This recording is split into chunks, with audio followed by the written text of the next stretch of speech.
His workshop is beneath his home, where he begins carving from a large piece of humane wood, the wood of choice for the puppet maker.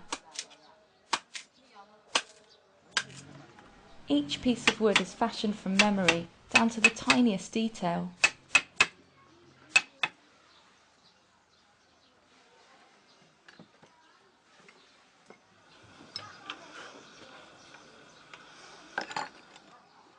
Myanmar marionettes are so lifelike, they are considered small people and even have their sexual organs carved.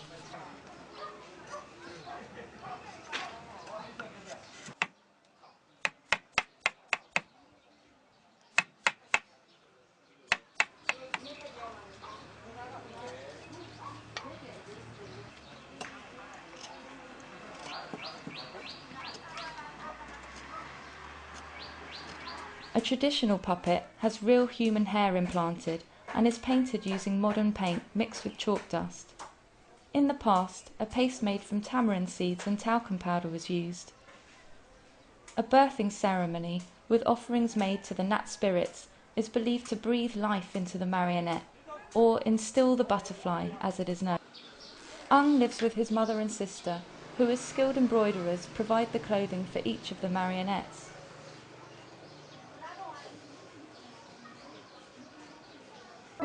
He starts with combining the body parts. And again I'm overwhelmed by the craftsmanship which is shown in every detail. The main body parts have been prepared the day before and got cut out of a block of wood. Aung starts with wiring the main body, using thick yarn and leaving big gaps which will be filled afterwards. Most of the yarn is pulled with a needle or metal wire through tiny drilled holes. All gaps and wires have to be of the same length to keep the puppet in balance, and all gaps will be filled after wiring the main body.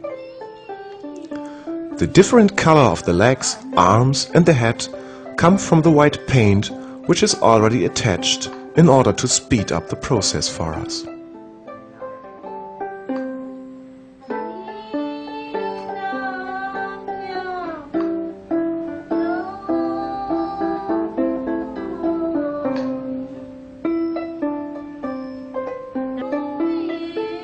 Before sewing the knots of the wiring, he always checks the distance of the gaps and sometimes has to reopen the wire to control the length.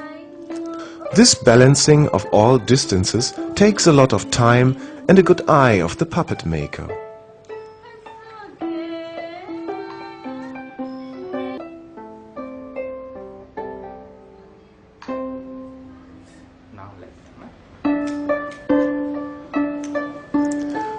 Now all gaps between the body parts get filled with lots of little cloth panels, which he cuts from old clothes. There are many gaps to be filled. 2 gaps on each arm, 2 gaps on each leg, and the main gap between the upper and lower body part. While attaching and wrapping the cloth panels, Aung always checks the position and movability of the body part, which is very important for the later performance. Most of the puppet's technique will be covered under the clothes later on.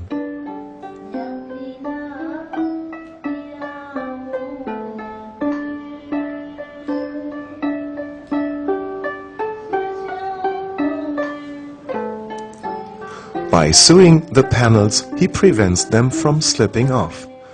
And filling up all gaps takes about half a day and is very time-consuming, but also very important, because it decides how elegant a puppet will be in his movements.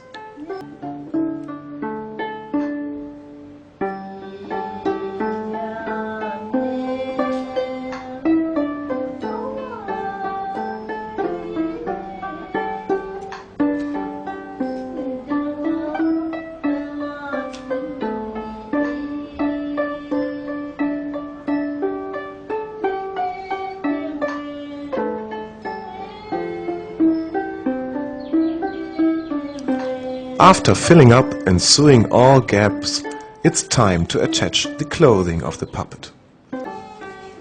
It would be much too easy just to pull over the skirt and shirt.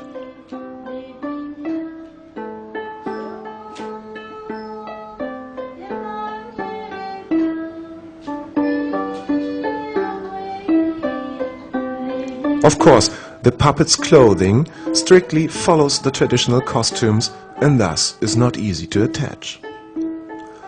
Wrapping the long G-skirt, sewing the back jacket, all this again takes a lot of time and demands a lot of patience and a calm hand.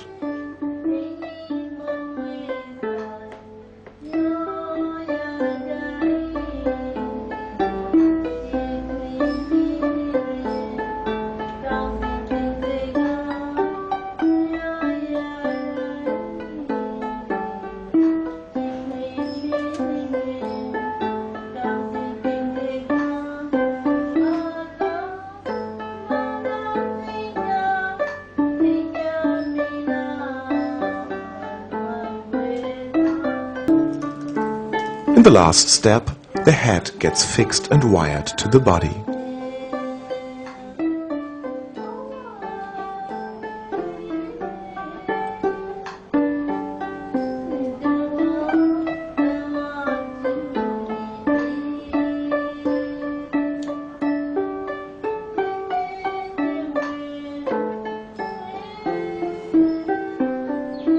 The artificial pigtail hair needs the help of a hammer to fit in the tiny holes.